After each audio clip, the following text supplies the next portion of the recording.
100 مرة نقول الاستباحة بتبقى بعد الماتش مش قبل الماتش. الزمالك بيحط على المقاولين وبيطلعوا بفضيحة 6-1، 6 أهداف ابلع. وده ليه؟ عشان احنا قلنا 100 مرة يا جماعة الاستباحة بتبقى بعد الماتش مش قبل الماتش. لعيبة المقاولين امبارح نازلة، هو احنا بنعمله ايه؟ ايه ده؟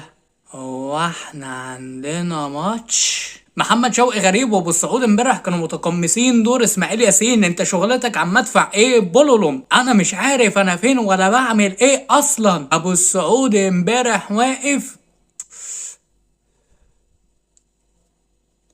هي دي كرة اللي دخلت يا زميلي؟ هو ده جول؟ ما شفتهاش. لكن خلينا نتكلموا في الجد، الزمالك استحق الفوز. في ملامح وفي تطوير لأسوريو باينة وواضحة جدا. أسوريو كمان عشان تشوفه بينجح أكتر وأكتر محتاج صفقات ومحتاج لعيبة بجودة عالية. وهنا بقى